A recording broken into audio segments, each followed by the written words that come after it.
150.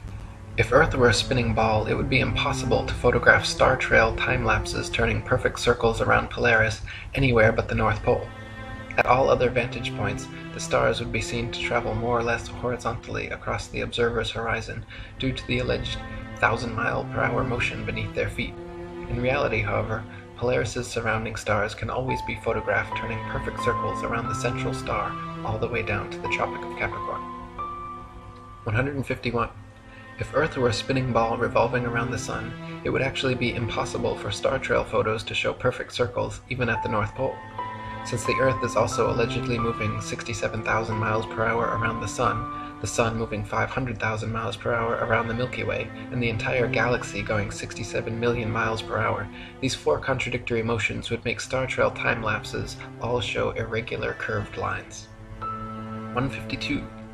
In 2003, 3 university geography professors collaborated in an experiment to prove that the state of Kansas is indeed actually flatter than a pancake.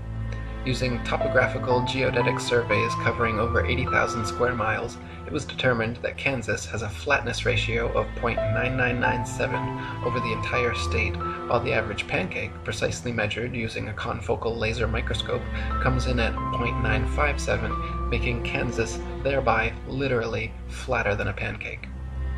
153. Quoting Reverend Thomas Milner's Atlas of Physical Geography, we find that vast areas exhibit a perfectly dead level, scarcely a rise existing through 1,500 miles from the Carpathians to the Urals. South of the Baltic, the country is so flat that a prevailing north wind will drive the waters of the Stettiner Half into the mouth of the Oder and give the river a backwards flow 30 or 40 miles.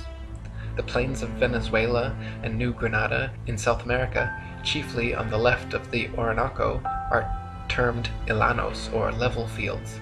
Often, in the space of 270 square miles, the surface does not vary a single foot. The Amazon only falls 12 feet in the last 700 miles of its course. The La Plata has only a descent of 1/33rd of an inch per mile. 154. The Felix Baumgartner Red Bull Dive outside camera shows the same amount of curvature of Earth from surface level to jump height, proving it to be a deceiving fish-eyed wide-angle lens, while the inside regular camera shows a perfectly flat horizon eye level at 128,000 feet, which is only consistent with a flat plane. 155. Some people claim to have seen the curvature of the Earth out their airplane windows. The glass used in all commercial airplanes, however, is curved to remain flush with the fuselage. This creates a slight effect mixed with the confirmation bias people mistake for being the alleged curvature of the Earth. In actuality, the fact that you see the horizon at eye level at 35,000 feet out both port and starboard windows proves the Earth is flat. If the Earth were a ball, no matter how big, the horizon would stay exactly where it was, and you would have to look down further and further to see the horizon at all. Looking straight out the window at 35,000 feet, you should see nothing but outer space from the port and starboard windows, as the Earth and horizon are supposed to be below you. If they are visible at eye level outside both windows, it's because the Earth is flat. 156. People also claim to see curvature in GoPro or other high-altitude camera footage of the horizon. While it is true that the horizon often appears convex in such footage, it just as often appears concave or flat depending on the tilt and movement of the camera. The effect is simply a distortion due to wide-angle lenses. In lens-corrected and footage taken without wide-angle technology, all amateur, high-altitude horizon shots appear perfectly flat. 157. If gravity magically dragged the atmosphere along with the spinning ball Earth, that would mean the atmosphere near the equator would be spinning at over 1,000 miles per hour. The atmosphere over the mid-latitudes would be spinning around 500 miles per hour, and gradually slower to the poles, where the atmosphere would be unaffected at 0 miles per hour. In reality, however, the atmosphere at every point on Earth is equally unaffected by this alleged force, as it has never been measured or calculated and proven non-existent by the ability of airplanes to fly unabated in any direction without experiencing any such atmospheric changes. 158.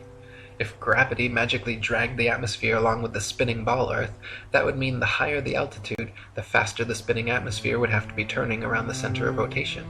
In reality, however, if this were happening, then rain and fireworks would behave entirely differently as they fell down through progressively slower and slower spinning atmosphere. Hot air balloons would also be forced steadily faster eastwards as they ascended through the ever-increasing atmospheric speeds. 159. If there were progressively faster and faster spinning atmosphere the higher the altitude, that would mean it would have to abruptly end at some key altitude where the fastest layer of gravitized spinning atmosphere meets the supposed non-gravitized, non-spinning, non-atmosphere of infinite vacuum space. NASA has never even mentioned what altitude this impossible feat allegedly happens, but it is easily philosophically refuted by the simple fact that vacuums cannot exist connected to non-vacuums while maintaining the properties of a vacuum. Not to mention the effect such a transition would have on a rocket spaceship would be disastrous. 160. It is impossible for rockets or any type of jet propulsion engines to work in the alleged non-atmosphere of vacuum space, because without air or atmosphere to push against, there is nothing to propel the vehicle forwards. Instead, the rockets and shuttles would be sent spinning around their own axis uncontrollably in all directions like a gyroscope. It would be impossible to fly to the moon or go in any direction whatsoever, especially if gravity were real and constantly sucking you towards the closest, densest body.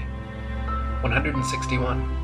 If Earth were really a ball, there would be no reason to use rockets for flying into outer space anyway, because simply flying an airplane straight at any altitude for long enough should and would send you off into outer space.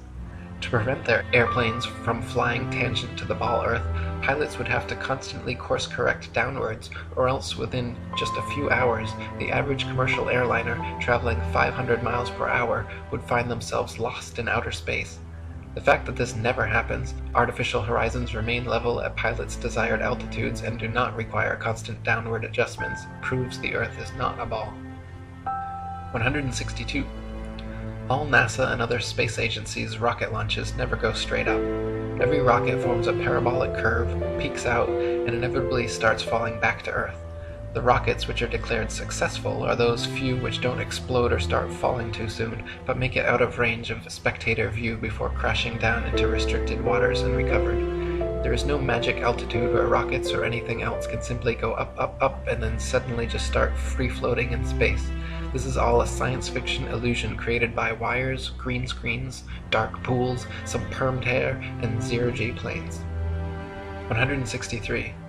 NASA and other space agencies have been caught time and again with air bubbles forming and floating off in their official outer space footage. Astronauts have also been caught using scuba space gear, kicking their legs to move, and astronaut Luca Parmitano even almost drowned when water started filling up his helmet while allegedly on a spacewalk.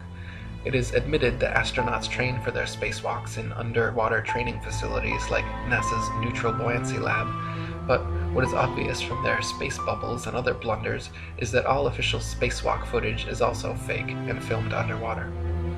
164. Analysis of many interior videos from the International Space Station have shown the use of camera tricks such as green screens, harnesses, and even wildly permed hair to achieve a zero-gravity type effect. Footage of the astronauts seemingly floating in the zero gravity of their space station is indistinguishable from Vomit Comet zero-G airplane footage. By flying parabolic maneuvers, this zero-G floating effect can be achieved over and over again, then edited together. For longer uncut shots, NASA has been caught using simple wires and green screen technology. 165. NASA claims one can observe the International Space Station pass by overhead, proving its existence. Yet analysis of the ISS seen through zoom cameras proves it to be some type of hologram or drone, not a physical floating space base. As you can see in my documentary ISS Hoax, when zooming in and out, the ISS dramatically and impossibly changes shape and color, displaying a prismatic rainbow effect until coming into focus, much like an old television turning on and off. 166. The geostationary communications satellite was first created by Freemason science fiction writer Arthur C. Clarke and supposedly became science fact just a decade later. Before this, radio, television, and navigation systems like LORAN and Decca were already well established and worked fine using only ground-based technologies. Nowadays, huge fiber optic cables connect the internet across oceans, gigantic cell towers triangulate GPS signals, and ionospheric propagation allows radio waves to be bounced all without the aid of the science fiction bestseller known as satellites. 167. Satellites are allegedly floating around in the thermosphere, where temperatures are claimed to be upwards of 4,530 degrees Fahrenheit. The metals used in satellites, however, such as aluminum, gold, and titanium, have melting points of 1,221, 1,948, and 3,034 degrees respectively, all far lower than they could possibly handle. 168. So-called satellite phones have been found to have reception problems in countries like Kazakhstan with very few cell phone towers. If the Earth were a ball with 20,000 plus satellites surrounding, such blackouts should not regularly occur in any rural countryside areas. 169. So-called satellite TV dishes are almost always positioned at a 45-degree angle towards the nearest ground-based repeater tower. If TV antenna were actually picking up signals from satellites 100 plus miles away in space, most TV dishes should be pointing more or less straight up to the sky. The fact that satellite dishes are never pointing straight up, and almost always positioned at a 45-degree angle, proves they are picking up ground-based tower signals and not outer space satellites.